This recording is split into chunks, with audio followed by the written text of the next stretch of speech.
Ya. Nuevamente, buenas tardes, chicos. Vamos a iniciar ya en esta parte del tronco encefálico. El tronco encefálico va a ser no tan pesado porque solamente vamos a ver la parte de morfología externa, ya que la morfología interna es demasiado complicado y la funcionalidad tiene que decir. Y la parte de la investigación ya lo van a ver el día de mañana, ¿no? Ya bueno, entonces iniciamos. Primero, acá está el índice, que es todos los tópicos que vamos a tratar en la parte de tronco encefálico, ¿ya? Y vamos a ver la parte del sistema nervioso. Bueno, en este caso ya ustedes, ya les dije, ustedes tienen que dominar la división funcional o fisiológica y la división localizacional o la división anatómica, ¿no? Entonces, si es que ustedes dominan todo esto, se les va a hacer fácil cuando les quieran hablar o cuando lean cualquier texto, les digan, vamos a hablar del somático, vamos a hablar del periférico, y a ustedes lo van a dominar a la perfección. Entonces, en esta parte vamos a ver el tronco encefálico. Acá voy a detenerme y voy a hacer mención de dos cositas. Uno, la definición de tronco encefálico, algunos autores van a agregar que está conformado por el bulbo, está conformado por el puente y está conformado por el mesencéfalo, ¿ya? Esta es la definición que yo voy a trabajar. ¿Por qué? Porque hay otra definición, y lo voy a poner de otro color para que me puedan entender mejor, es que el tronco encefálico abarca bulbo, abarca puente y abarca mesencéfalo. Pero acá van a agregar un cambio, acá van a agregar al diencéfalo, ¿ya? El diencéfalo, según esta definición, pertenece al tronco encefálico. Y según esta definición, el cerebro va a ser igual que los hemisferios cerebrales. Quiero hacer la aclaración porque es mejor dividirlo de esta forma que les estoy presentando, ¿eh? Entonces, este es el tronco encefálico. Cuando hablamos del encéfalo, hay algo importante, y los que han estado leyendo tal vez un poco más avanzado, libros intermedios que les hemos pasado, hay siempre la parte embrionaria y lo que les va a llamar la atención. Acá les he traído un grafiquito del libro del Martini, que es un muy bonito libro, y en este caso es lo que tienen que conocer. Cuando hablamos del encéfalo, estos van a derivar de vesículas primarias, y estas vesículas primarias pasan a ser secundarias, y de ahí recién van a dar los órganos respectivos. Entonces, si yo, por ejemplo, hablo de las vesículas primarias, son tres: el prosencéfalo, el mesencéfalo y el romboencéfalo. Para facilitarnos todo, el mesencéfalo siempre va a ser mesencéfalo hasta el final, ¿ya? Pero ¿en qué pasa con el prosencéfalo? Este se divide en dos: en telencéfalo y en diencéfalo. El diencéfalo lo vamos a llamar vulgarmente, o bueno, yo lo denomino así, la familia de los tálamos, ¿sí? La familia de los tálamos. Por ejemplo, acá tenemos al tálamo óptico, al hipotálamo, al subtálamo, al metatálamo, al epitálamo, ¿ya? Por eso digo la familia de los tálamos. Y del telencéfalo va a salir los hemisferios cerebrales, o también llamado el cerebro. Ahí depende de la bibliografía. Algunos libros empiezan este capítulo diciéndole, vamos a abarcar el prosencéfalo, ¿ya? Entonces, mencionan, vamos a abarcar el prosencéfalo, y de ahí empiezan, ahora entramos al telencéfalo. Por eso quiero que dominen esta terminología, porque en los algunos autores lo definen así. Luego, el romboencéfalo se va a dividir en metencéfalo y mielencéfalo. El mielencéfalo técnicamente es el bulbo raquídeo, y el metencéfalo se va a dividir en cerebelo y en la protuberancia, ¿ya? Esto tienen que dominarlo, sobre todo cuando quieran leer, les van a decir, vamos a abarcar ahora el mielencéfalo. O sea, se refieren al bulbo, o vamos a abarcar el romboencéfalo y se refieren a todas estas estructuras, ¿sí? Eso es para que cuando quieran leer los libros un tanto más antiguos. Generalidades del tronco encefálico. Es un órgano infratentorial. Ya hemos hablado una hora netamente de meninges y les dije que es un órgano infratentorial. Infratentorial, ¿qué quiere decir? Que está debajo del tentorio, que está acá. Y acá quiero hacer otra breve aclaración. El tronco encefálico se divide en bulbo, en la parte inferior, puente en la parte media, y en la parte superior mesencéfalo, ¿ya? La parte infratentorial solamente va a ser el puente y el bulbo, ¿ya? Que está acá, ¿ya? El puente y el bulbo. Y el mesencéfalo va a ser más bien un órgano supratentorial. Entonces, ¿qué es lo que hacen algunos autores? tienes 2 contra 1 y gana mayoría. Por eso le consideran a todo el tronco encefálico como un órgano infratentorial. Pero el mesencéfalo solito se le va a considerar como un órgano supratentorial. Está ubicado en la fosa posterior. El día de mañana ustedes van a hacer lo que es la carga craneana y que se va a dividir como si fuera una escalerita, un piso anterior, un piso medio y un piso posterior, ¿ya? Entonces, el tronco encefálico está ubicado en el piso posterior, o llamado también la fosa posterior. Ahora, tiene límites, ¿no? El límite superior y el límite inferior. El límite superior es la cintilla óptica, esta estructurita que están viendo acá. Ya, esta estructura te dice, acá está acabando el tronco encefálico. Y su límite inferior, esto quiero que se acuerden, su límite inferior va a ser lo mismo que, que los límites superiores de la médula. Y hemos visto los límites superiores de la médula, eran 3. Entonces esos 3 se van a replicar acá. Y a eso quiero que se acuerden. Y por último concepto que quiero que se lleven de esta diapositiva es que el tronco encefálico, por sus 3 porciones, no es recto como se está viendo así. Ya, es echado, está echadito. El tronco encefálico está echadito. Y esto quiero que lo tengan en cuenta, porque esto cambia bastante las direcciones que les ha hablado ahorita Andrés. Si ustedes lo ven al tronco como si fuera vertical, van a decir, acá solamente hay una parte anterior y una parte posterior. Pero si es que está echado, van a cambiar las relaciones que van a ver. Y eso lo vamos a ver sobre todo cuando hablamos de mesencéfalo. Vamos a imaginarnos que el tronco encefálico es como un cubito. Tiene una cara anterior, una cara posterior y 2 partes laterales, ¿ya? Entonces, lo que vamos a hacer primero, vamos a ver la cara anterior de todas las estructuras y luego la cara posterior. Generalmente la cara anterior se suele ver ya con la cara lateral. Y para que no se confundan qué pertenece a cada uno de ellos, acá he puesto una leyenda que es la cara anterior, la flechita de verde, y la cara lateral, el circulito de azul, para que lo tengan en cuenta. Empezamos con la parte más inferior, que es el bulbo raquídeo, también llamado médula oblongada, o mielencéfalo que les dije, y aproximadamente mide 3 centímetros. ¿Sí? Acá, ¿qué quiero que entiendan? ¿Se acuerdan lo que hemos visto en médula? Listo. ¿Cuál es su otro nombre del bulbo? La médula oblongada. ¿Por qué? Porque lo que está en la médula se va a expandir, o sea, se va a ensanchar. Ya, eso quiero que se acuerden. Lo que miramos en la médula aparece acá, pero solamente ensanchado. ¿Ya? Y ese ensanchamiento se va a deber a los núcleos o la sustancia interna que se va a encontrar a nivel del bulbo. ¿Cómo empezábamos? A nivel de la médula, en la cara anterior que había una fisura media, pero en este caso la fisura media va a estar interrumpida por una estructura que decusa, que se llama la decusación piramidal. Esta estructura que está acá, ¿ya? Ese es uno.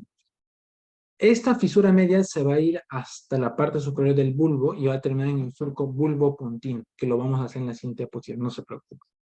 Al costado superior de esta fisura media voy a encontrar las 2 pirámides vulvares que están acá. Estas son las famosas pirámides vulvares. ¿Ya? Esas son las famosas pirámides vulvares.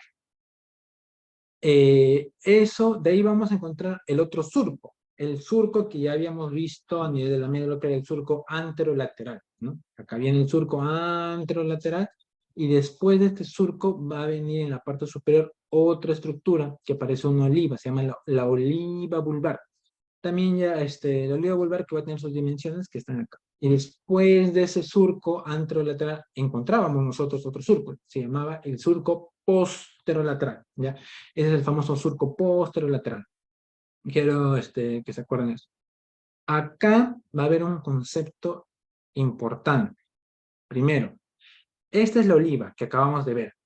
La oliva tiene 2 surcos, un surco anterior que es el anterolateral y un surco posterolateral. Entonces, para facilitarnos la chambita, al surco anterolateral se le cambia de nombre también. Se le llama el surco pre-olivar, porque está antes de la oliva. Y el surco posterolateral, como está después, se le va a llamar surco retro-olivar. El retro-olivar, ¿ya? Quiero que se acuerden esos 2 nombres, porque algunos autores simplemente le van a llamar como surco preolivar, o surco retroolivar, o surco anterolateral o posterolateral, para que lo tengan en cuenta. ¿Qué más? Acá ya van a aparecer los famosos nervios craneales, ¿ya? Nervios craneales. Ahora, de los nervios craneales, ustedes tienen que distinguir tres cosas importantes, ¿ya? Primero, el origen real, ¿ya? Esto no lo vamos a trabajar porque es un tema muy aparte, es el origen real.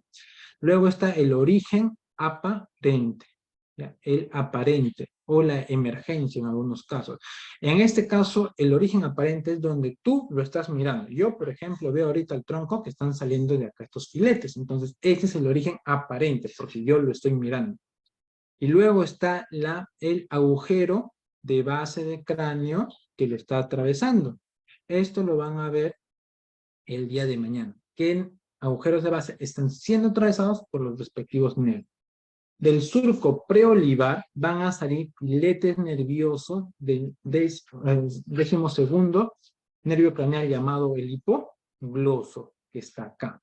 Del surco posterolateral o el surco retroolivar vamos a encontrar la emergencia del 9º llamado el glosofaríngeo, el 10º llamado el vago y el espinal accesorio también llamado nervio craneal número 11.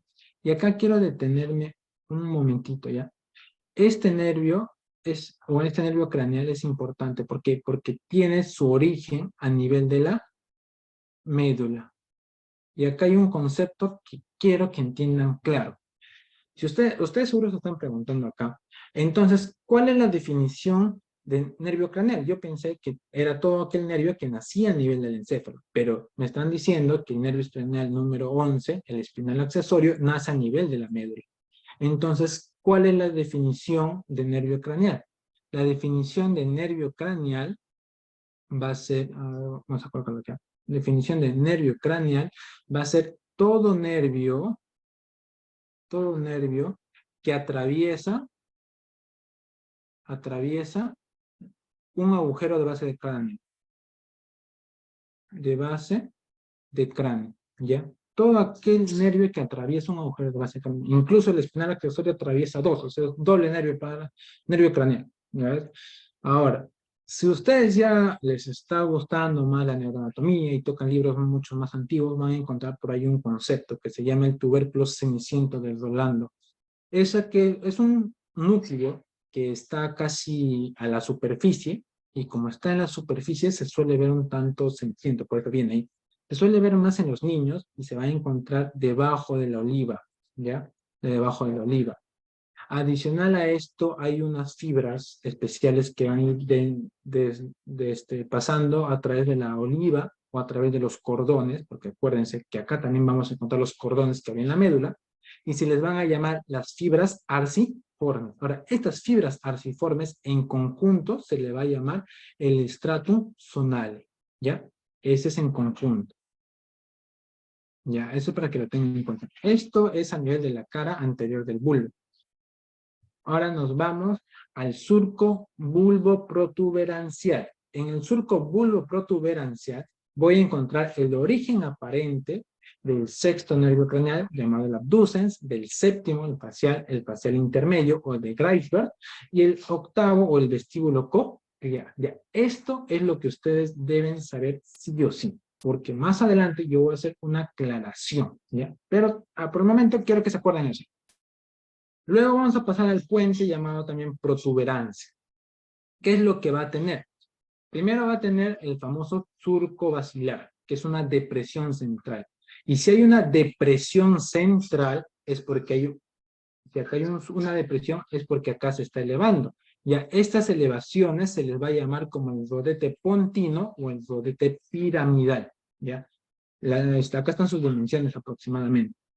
Si ustedes se dan cuenta, este es el rodete pontino. El rodete pontino se está continuando con esta estructura que está acá. Ahora, esta estructura se va a llamar el pedúnculo cerebeloso medio. Y este pedúnculo es el único pedúnculo cerebeloso que se ve en la cara anterior. ¿Ya? El único que lo van a ver en la cara anterior, porque los demás es en la cara posterior, para aclarar. Miren bien la imagen. No hay una definición, hay un límite que me diga, estás en puente, o estás en rodete, o estás en pedúnculo. Ya. A base de que no hay una definición como tal, nosotros vamos a trazar una paralela, una vertical, una línea imaginaria, que va a ir desde el nervio vestíbulo coclear hasta el nervio número 5, llamado el trigémino, el que está acá. Por si acaso voy a hacer la aclaración. Antiguamente, o algunos libros ya mucho más antiguos, llamaban el tubérculo ceniciento de Rolando al trigémino. Por si acaso, por ahí, si es que a alguien le gusta ya leer literatura ya muy antigua, ¿no? Por si acaso lo menciono. ¿Qué más? Ustedes van a ver que a nivel del puente o la protuberancia van a haber fibras. Estas fibras van más o menos en este sentido, ¿ya? Esas fibras van a tener una disposición de un peinado. Yo le digo vulgarmente el peinado tipo libro. No sé si es que ustedes conocen el peinado tipo libro o el peinado de tromos, más o menos, ya. Esa disposición se le va a llamar la cabellera de ovillo. Y esto se va a subclasificar en 3 tipos de fibras que están acá. Fibra superior, fibra media y fibra inferior. ¿Ya? La superior e inferior no hay problema, se van hasta el pedúnculo. Las fibras medias son las que van a girar y van a tratar de irse al bulbo. Y hasta ahora se sigue viendo hasta dónde llegan, pero se presume que están llegando hasta el pedúnculo cerebeloso medio, por si acaso. Ahí dejo la aclaración. ¿Ya? Pasamos a mesencéfalo. En mesencéfalo vamos a encontrar en su cara anterior primero 2 grandes paquetes de estructuras que se llaman el pedúnculo cerebral, no cerebeloso, cerebral. Esto quiero que me entiendan bien. Es pedúnculo cerebral, que están acá. Son 2 y tienen sus dimensiones. Y entre estas dos pedúnculos hay un espacio, ¿ven? Este espacio se le llama la fosa interpeduncular. Ahora, en esta fosa interpeduncular yo voy a encontrar una estructura llamada la sustancia perforada posterior. ¿Ya? Esta sustancia perforada posterior se va a insertar en el pedúnculo cerebral. Entre la inserción de este pedúnculo y la intersección de la sustancia perforada posterior y el pedúnculo va a tener el origen aparente del óculo motor, ya, entre estas 2 estructuras. Quiero que me entiendan bien ese concepto, que me entiendan bien eso. De acá viene una división, la división entre el mesencéfalo y el puente. Esta división va a ser el surco ponto mesencefálico o ponto peduncular. Acá este surco no tiene ningún origen aparente. Quiero que se quede claro. No tiene ningún origen aparente. El cuarto nervio craneal que está acá solamente lo está abrazando. Ya, lo rodea, pero no tiene su origen aparente acá. Eso quiero que quede claro. Y acá hay un concepto que yo he visto que suelen confundirse demasiado, que suelen incluso doctores malinterpretarlo, mala información. Estas estructuras que ustedes están viendo acá se llaman los cuerpos mamilares, ¿ya? Con el infundíbulo. Estas estructuras pertenecen al diencéfalo, ¿ya? Al diencéfalo. Por más que ustedes vean que parece que tiene conexión con el tronco encefálico, pertenece al tronco encefálico, no, ¿ya? Estas pertenecen al diencéfalo. Y quiero aclararlo porque he visto que hay personas que escriben, vamos a hablar del tronco encefálico y están describiendo el cuerpo mamilar. No, esto le pertenece al diencéfalo, ¿ya? Eso que quede claro.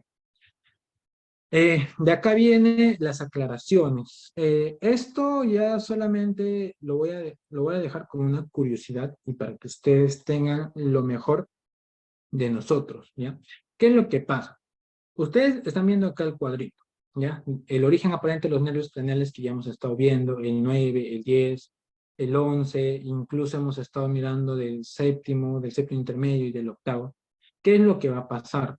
Estas estructuras están representadas cuando hay una conservación o cuando hay una fijación en formol. Y también las estructuras nerviosas suelen o tienen la tendencia a colapsarse. Pero esto no se compara a un cadáver en vivo, ¿ya? O a una persona en vivo. Y esto lo digo ¿por qué? Porque el origen aparente verdadero del séptimo intermedio y el octavo no es este surco, es el puente.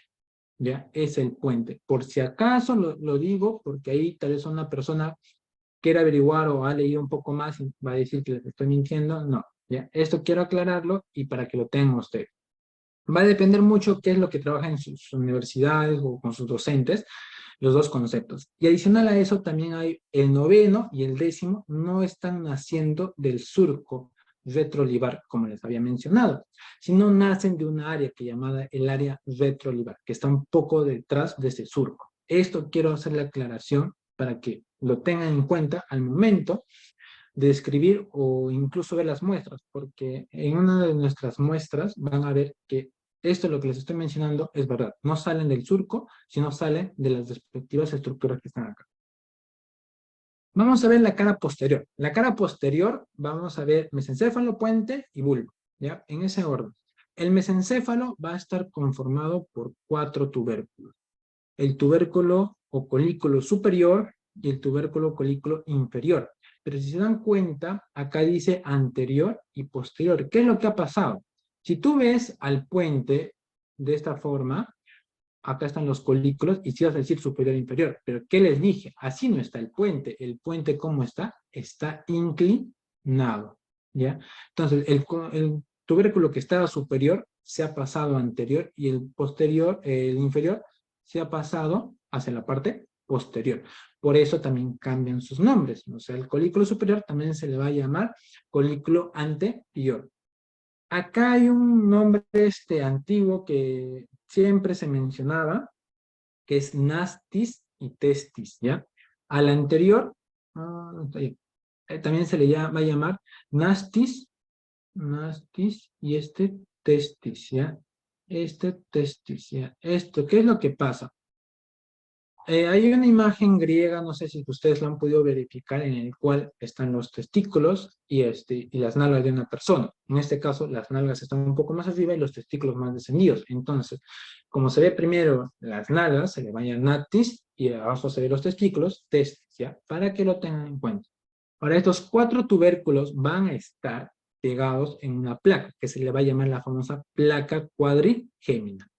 De esta placa cuadrigémina que están mirando acá, va a haber una separación entre los dos colículos inferiores y va a salir una estructura de forma de un diente, ¿ya? Ese diente se le va a llamar el frenillo del velo medular superior. Y esto sí apúntense porque es un datito importante. Al costado lateral del frenillo del velo medular superior, encontramos el origen aparente del cuarto nervio craneal llamado también patético troclear.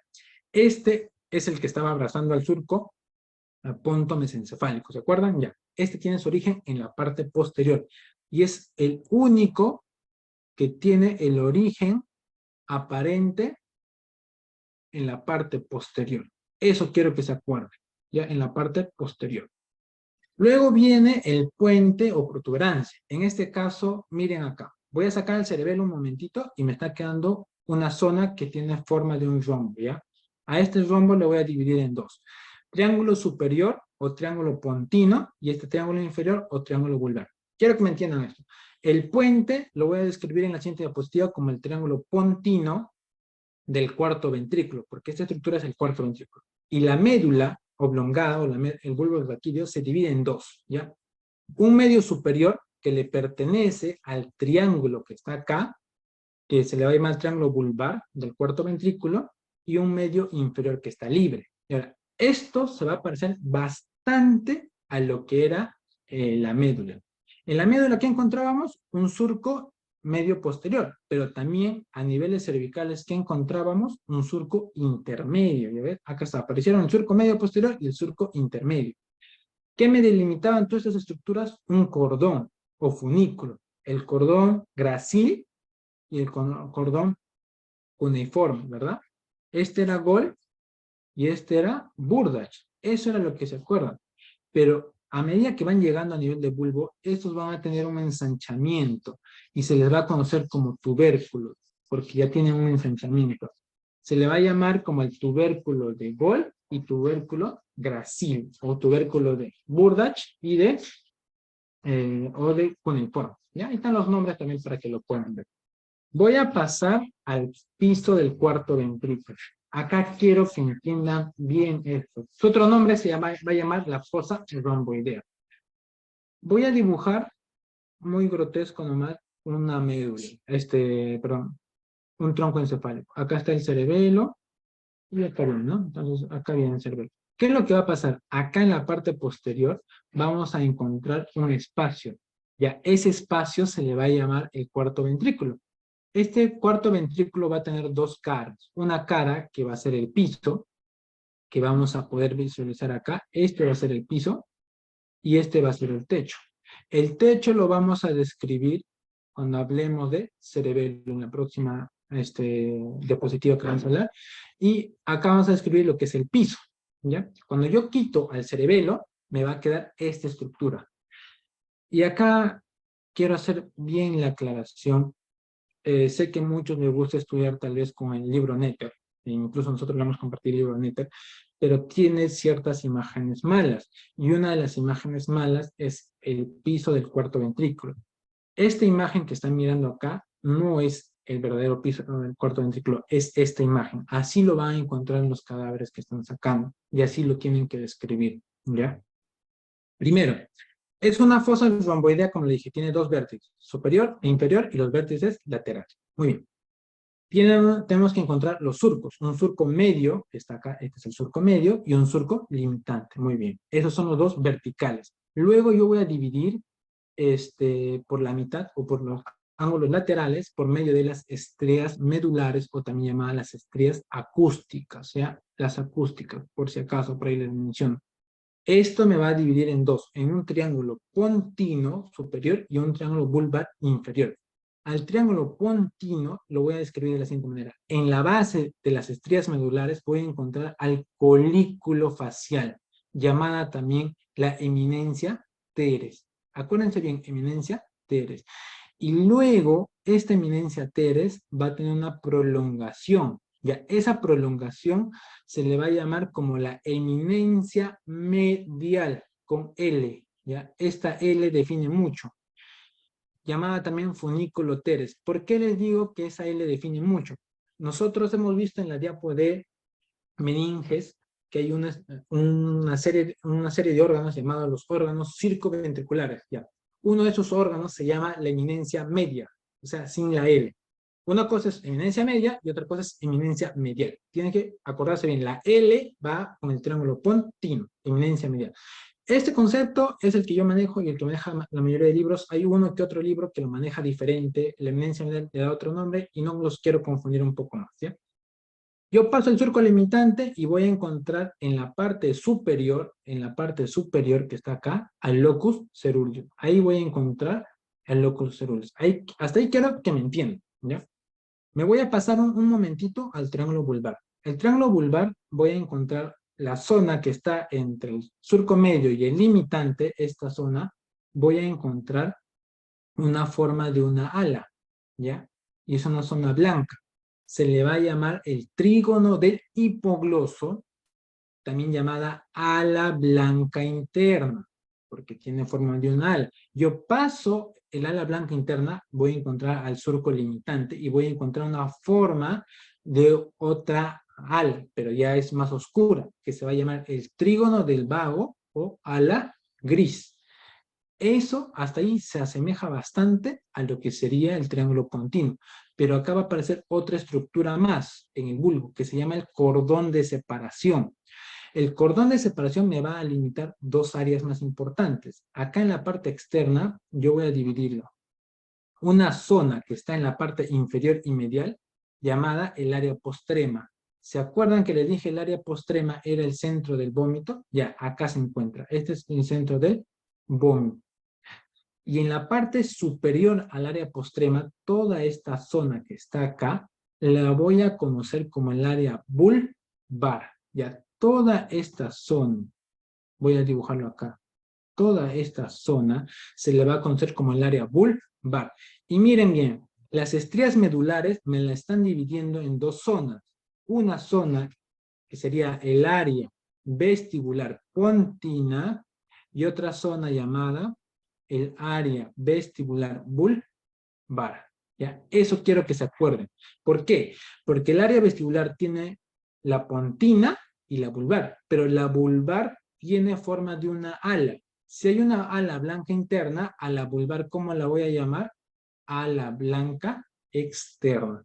Esa es la definición que ustedes tienen que manejar del piso del cuarto ventrículo. ¿Ya? Eso es lo más superficial que les voy a hablar del tronco encefálico. ¿Tienen alguna duda, chicos? Si no, para ya iniciar con la última clase del día de hoy, que es cerebelo. A ver.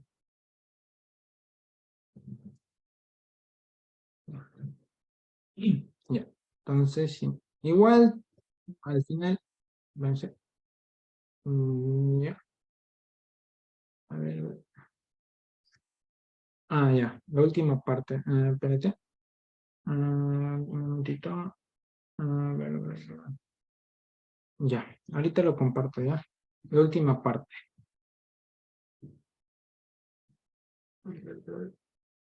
Ajá.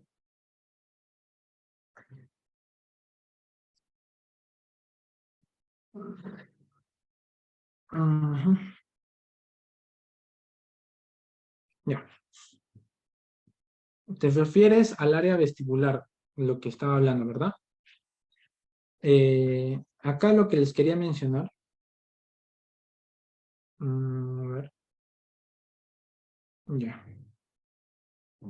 ya. Acá el área vestibular es toda aquella área que está por fuera del surco limitante, pero va a ser dividida por las estrías medulares que acabamos de ver en dos zonas. El área vestibular pontina, que está acá, y el área vestibular vulvar. Son dos, la pontina y la vulvar. A la pontina no tiene otro nombre, pero la vulvar sí tiene otro nombre y se le va a llamar como el ala blanca externa. ¿Por qué? Porque el trígono del hipogloso ya tiene otro nombre, que se llama ala blanca interna, que está en esta zona, ¿ya? El ala blanca interna y el ala blanca externa. Esto sobre todo lo digo porque hay algunos doctores que todavía les gusta llamarle cuál es el ala blanca interna, cuál es el ala gris y cuál es el ala blanca externa, ¿ya? Eso es solamente, por eso quería especificar. Ya. Entonces, ya, vamos a pasar con la última exposición. A ver, deja de compartir. Ajá, cerebelo. Ya. La última clase de hoy va a ser de cerebelo, ¿ya? A ver. Ajá, ya. A ver. Esto lo ponemos acá abajo para que no estorbe. Y esto acá, ya. Igual, chicos, ya saben, si es que tienen alguna duda, pueden preguntar o hacer la pregunta y yo lo puedo repetir con toda la amabilidad del mundo, ya saben. Empezamos con cerebelo, ¿ya? El cerebelo es una estructura bien compleja, a veces se le deja de lado, pero cuando hablamos de la parte de morfología, suele ser fácil de ver. Ya acá está el índice. Esto ya ustedes lo dominan, ya les dije, lo voy a poner hasta por las puras cada vez que yo hablo o incluso en la parte práctica para que nunca se olvide. Si ustedes dominan esto, van a poder entender cualquier texto, ¿ya? Entonces nos toca ver en esta oportunidad al cerebelo. Vamos a ver sus generalidades. Este sí es un órgano netamente infratentorial. ¿Por qué? Porque está debajo del tentorium, que está acá. Está ubicada en la fosa posterior. Ya hemos visto que es una fosa anterior, la fosa media y la fosa posterior. Entonces está en la parte, la fosa posterior. Está alargado transversalmente y está aplastado. Miren, es como si este diámetro lo estuvieran aplastando de superior a inferior.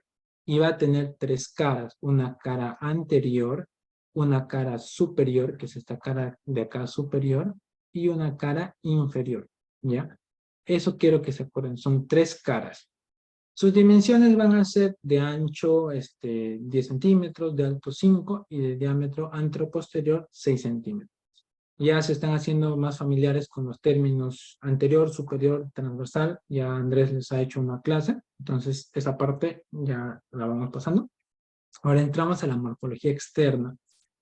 Cuando ustedes vean el cerebelo, lo primero que les va a llamarle los surcos, ¿ya? Los surcos, que en este caso van a ser bien, bien característicos. Y esto, ustedes van a hacer un cuadrito en su cuaderno o en sus apuntes y van a hacer esto. Miren, el surco o los surcos que tiene acá tienen características especiales, miren. Son surcos que van a ser paralelos, paralelos. Son surcos que atraviesan la línea media, ¿ya? Eso quiero que se den cuenta. Y van a dividir, pues, sustancia que está, mira, entre surco y surco, llamada folia, o llamado también pliegue.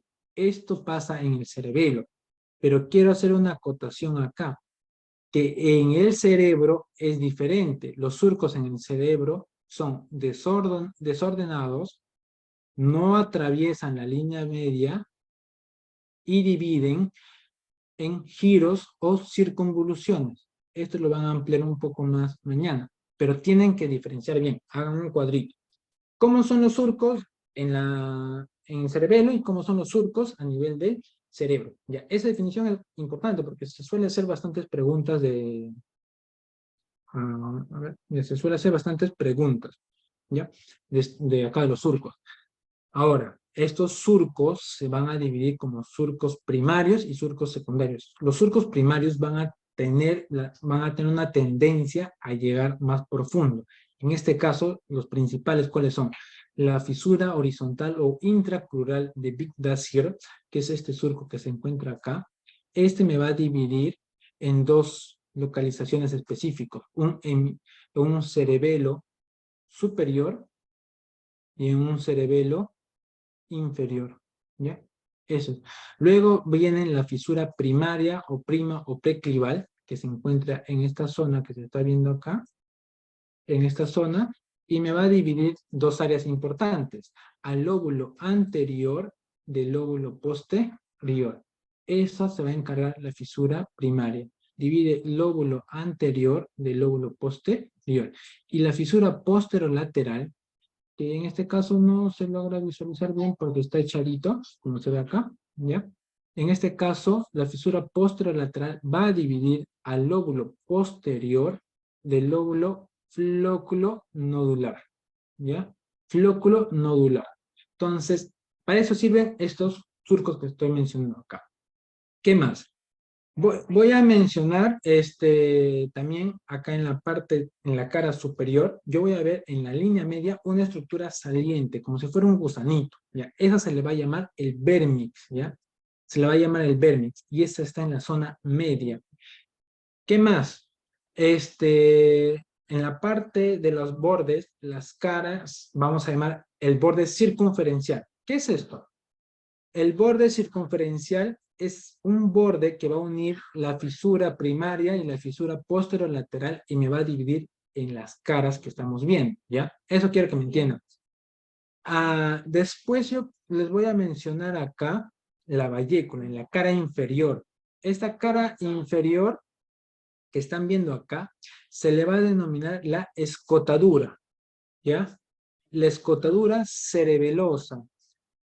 La escotadura cerebelosa, esta escotadura cerebelosa va a ser conocida la posterior.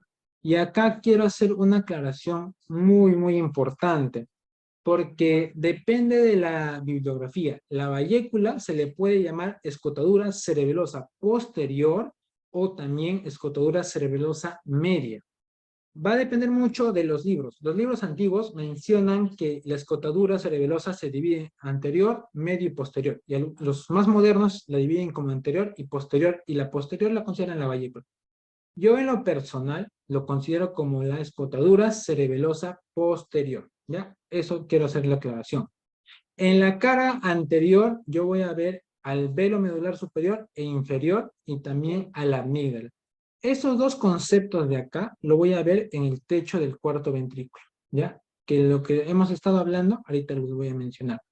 Pero la amígdala o el paraflóculo ventral es lo que yo quiero que se acuerden del cerebelo. En cerebelo hay una importancia de la amígdala que está acá.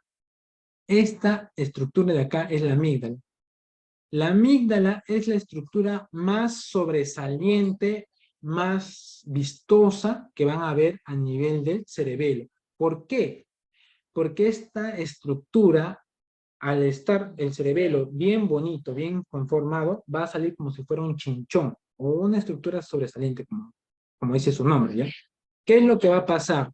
Cuando una estructura es sobresaliente, tiene una tendencia a moverse. Entonces, ¿qué es lo que va a pasar? Cuando hay mucha presión en la cavidad craneal, o sea, cuando está aumentando la presión craneal, el cerebro, ¿qué va a hacer? El cerebro va a empezar a apretarse. Y cuando se está empezando a apretar el cerebro o el encéfalo, en este caso, va a mover o se va a movilizar ciertas estructuras. Y van a ser las estructuras que tienen facilidad de movimiento. Y estas estructuras que tienen facilidad de movimiento son específicas. Por ejemplo, mañana van a ver al uncus. El uncus del cerebro tiene una facilidad de movimiento y es la primera en la que se va a mover. La segunda en la que se va a mover o en la facilidad de movimiento es esta, la amígdala cerebelosa. ¿Por qué? Porque al estar saliendo se mueve y va a apretar. ¿A quién aplastaría? Aplastaría al tronco encefálico. Esta de acá es la amígdala. Y si la amígdala se mueve, aplasta ¿a quién? Al tronco encefálico. El tronco encefálico, como funcionalidad, por eso es importante conocer la funcionalidad, va a contener a los centros cardiorrespiratorios. En otras palabras, si tú dañas al tronco, estás generando un par de cardiorrespiratorios y tienes un paciente muerto de 2 a 3 minutos. Por eso la importancia de la amígdala. La amígdala va a sobresalirse y va a protruirse y va a herniarse. La terminología médica exacta se va a llamar una herniación, que es un movimiento de masa que se mueve, ¿ya? Acá hay un esquema que ustedes lo deben conocer al derecho y al revés. Van a tener una memoria que tener que sacrificarse los que van a llevar neuroanatomía en esto. Hemos visto que está así el cerebelo, que está delante del tronco, está detrás del tronco encefálico. Yo le corto y yo lo voy a separar, o sea, lo voy a abrir como si fuera un pan, ¿ya?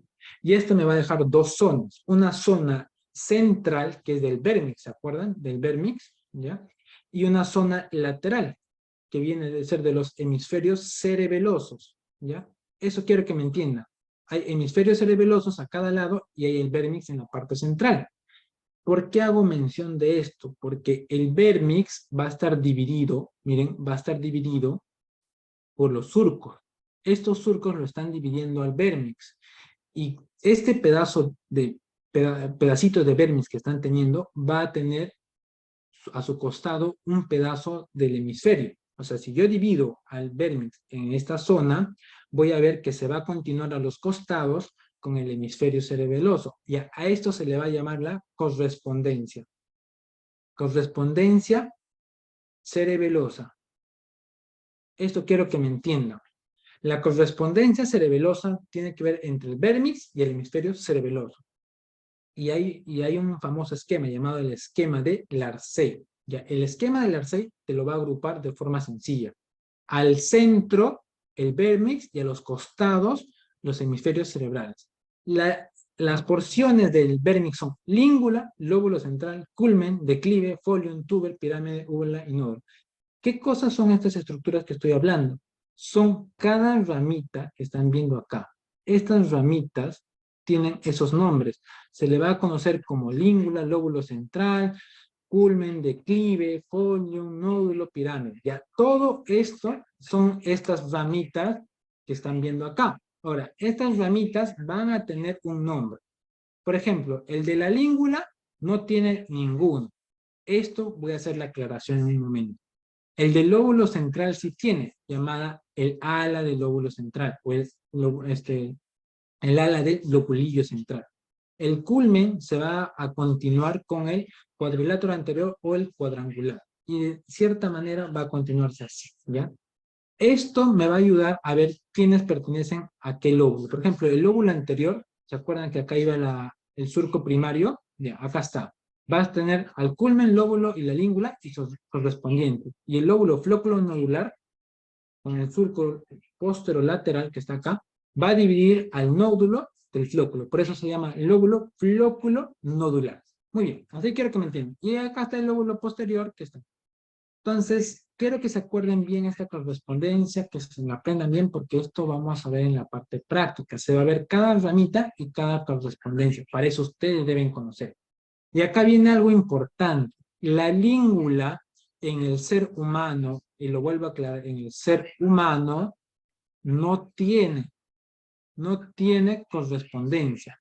Por ahí, si ustedes van a leer o han leído de algún doctor o profesor o algún libro, les hacen la aclaración. Animales sí tienen. A ver, espérate, ya. Los animales sí tienen y se le va a llamar el vínculo, ¿ya? El vínculo. Entonces, ahí viene una aclaración. Algunos autores mencionan que la língula tiene correspondencia y se llama el vínculo, y eso está mal. Tienes que hacer la definición precisa. En el ser humano no tiene, los animales sí tienen, y se va a llamar el vínculo, ¿ya? Eso es lo principal. Vamos a ver un poco de la morfología interna del cerebelo. En este caso yo lo he cortado al cerebelo y voy a encontrar dos zonas, la sustancia gris y la sustancia blanca. La sustancia gris se va a dividir de dos formas. Se va a llamar la corteza, que están mirando acá ustedes, y vamos a encontrar los núcleos cerebelosos. Los núcleos cerebelosos van a ser de lateral a medial de la siguiente forma. El núcleo dentado o el núcleo lateral. Luego encuentro los núcleos interpósitos. Los interpósitos se van a dividir en dos. En un interpósito anterior y un interpósito posterior. El anterior también se le va a llamar el emboliforme, que es el emboliforme, y luego voy a encontrar a los globosos, que están acá. ¿Ya? Eso quiero que se acuerden. Y por último encontramos al núcleo del medio, llamado el núcleo medial del cerebelo, o el núcleo del fastigio, o el núcleo del techo, que están acá. ¿Ya? Eso quiero que se acuerden. De ahí viene la sustancia blanca. La sustancia blanca es lo principal que ustedes deben conocer en el cerebelo. La sustancia blanca en el cerebro tiene un nombre, que se le va a llamar el centro oval o el centro semioval, pero en el cerebelo también tiene un nombre. Y generalmente se le suele olvidar a las personas y se le va a conocer como el centro medular del cerebelo, toda la sustancia blanca. Y este centro medular del cerebelo tiene otro nombre, se le va a llamar árbol de la vida, ya, árbol de la vida. Y quiero que acá aclarar el concepto. El cerebelo tiene 3 árboles de la vida, y los 3 ustedes lo deben conocer. Cuando hablamos de los hemisferios, va a estar sustancia blanca. Esto de acá es sustancia blanca. Esto de acá es sustancia blanca. O sea, ya encontré 2 árboles de la vida, porque es lo mismo, ¿no? Entonces, en cada hemisferio cerebeloso, tanto en el izquierdo como en el hemisferio cerebeloso derecho, voy a encontrar árbol de la vida. Y me está faltando uno. El que me está faltando es la sustancia blanca del vérmix. La sustancia blanca del vérmix también voy a encontrar el árbol de la vida. Ahí están los 3 famosos árboles de la vida que se encuentran a nivel del cerebelo, para hacer la acotación, ¿ya? Y como diapositiva final, acá les voy a hablar un poco del techo del cuarto ventrículo. Acá encontrábamos al cuarto ventrículo que les dije que tiene su piso y tiene su techo. En su techo voy a encontrar que contribuye el nódulo y la língula del cerebelo, el nódulo y la língula del cerebelo, y va a tener también los pedúnculos cerebelosos. Los pedúnculos cerebelosos son 3, superior, medio e inferior. Solamente el que se miraba principalmente era el medio, ¿ya? El medio, ¿dónde se miraba? En la cara anterior. Quiero que se entienda bien eso. Adicional a esto, el techo va a estar siendo tapado en la parte superior y en la parte inferior por 2 válvulas, ¿ya? Llamado el velo medular superior, también llamada la válvula de Biusans, y el velo medular inferior, también llamada la válvula de Tarim, ¿ya? Estos 2 velos medulares, superior e inferior, son diferentes en su consistencia. El velo medular superior va a tener una consistencia de tejido nervioso, o sea, neuronas y glías. Esto quiero que lo entiendan, ¿no? El velo medular superior, tejido nervioso, o sea, neuronas y glías. Y esto tiene una explicación muy bonita cuando hablamos de la parte funcional de todo el sistema nervioso. Tiene bastante aplicación. Adicional a esto, acuérdense que el velo medular superior iba a tener un dientecito. Este dientecito de acá, ¿cómo se llamaba? El frenillo del velo medular superior. Eso es con respecto al velo medular superior. Pero cuando hablamos del velo medular inferior, llamada también la válvula de Tarim, este tiene una estructura muy diferente. Va a ser conocida como la tela coroidea, ¿ya? La tela coroidea es una estructura bien delicada, como están viendo acá, que se suele romper ni bien se la está tocando. Y de por sí se ha descubierto que tiene 3 agujeritos. Un agujerito central, llamado el agujero de Magendie, y 2 agujeritos laterales, que vamos a encontrar los agujeros de Luschka, ¿ya? 2 laterales, llamado Luschka, y un agujero medial, llamado Magendie. El del medio está en la tela coroidea, por eso lo puse como tela coroidea, y los agujeros de Luschka, por acá va a salir el famoso plexo coroideo, ¿ya? Este es el famoso plexo coroideo que va a salir, por eso también lo puse acá como plexo coroideo. Adicional a esto, este velo medular inferior tiene que estar insertado. Como ya les dijo Andrés, estas estructuras no pueden estar flotando, tienen que estar insertadas. Ya, el velo medular inferior se va a insertar en la parte inferior y va a formar una estructura un poco más gruesa de tejido nervioso, llamada la ténia del velo medular inferior. Ya, esta se llama la ténia del velo medular inferior. Y cuando yo junto los dos velos medulares inferiores, tanto del lado derecho e izquierdo, en la parte inferior me va a formar una especie de un pliegue bien durito y que sí se suele conservar y se suele ver. Se va a llamar el famoso óvex o el famoso cerrojo, que también va a ser de tejido, en este caso va a ser un tejido de tela coroidea, ¿ya? Eso sería todo respecto a la diapo de cerebelo y de tronco encefálico. No sé, chicos, si es que tienen alguna otra duda, la pueden escribir ahorita. Si quieren que repita algo que no quedó claro, pueden decirlo en este momento, y si es que van leyendo o a la medida que pasa la semana les surge alguna duda, una parte de esas exposiciones o de la parte netamente anatomía, me pueden escribir por WhatsApp, siempre mandándome su nombre: yo soy tal persona, soy su estudiante, normal, o me pueden escribir a mis redes sociales, también encantado de ayudarlos en todo, ¿ya? Ya. Me hicieron acá 2 preguntitas más. Ya, primero voy a contestar del árbol de la vida, ¿ya? Ya, el árbol de la vida va a ser conocido también como el centro medular. Ya ves, todos estos 3 son iguales, ¿ya? Sustancia blanca del cerebelo es igual que el centro medular del cerebelo y es lo mismo que árbol de la vida. Pero ¿qué es lo que pasa? Hay 3 tipos de árbol de la vida. 2 están ubicados en los hemisferios cerebelosos. Hay un hemisferio cerebeloso derecho y hay un hemisferio cerebeloso izquierdo, ¿no? Este tiene su sustancia blanca y este tiene su sustancia blanca. O sea, ahí van 2 de los árboles de la vida. Te faltaría uno. El otro lo vas a ubicar a nivel del vérmix. El vérmix que están viendo acá, espérense, voy a borrar esta zona. Ya miren. Miren, el vérmix también tiene sustancia gris y sustancia blanca. Entonces, la sustancia blanca, que están verificándolo acá, esta sustancia blanca de acá también es árbol de la vida. ¿Por qué? Porque es sinónimo. Entonces, acá quiero, para culminar del árbol de la vida, los autores mencionan árbol de la vida igual que sustancia blanca, pero en el caso del cerebelo hay 3 tipos de árbol de la vida. 2 que le pertenecen al hemisferio cerebeloso y 1 que le pertenece al vértice. Son 3 en total, pero es el mismo concepto para todos. En la otra pregunta me dijeron, ¿cuál es la funcionalidad del cerebelo? El cerebelo tiene múltiples funciones, pero lo voy a acotar así a grandes rasgos, ¿ya? Acá se han visto el lóbulo anterior, lóbulo posterior, lóbulo floculonodular, tienen otros nombres: arquicerebelo, paleocerebelo y neocerebelo. El arquicerebelo va a ser la porción más antigua, y si este se va a encargar de la parte del equilibrio, ¿ya? De la parte vestibular, del equilibrio.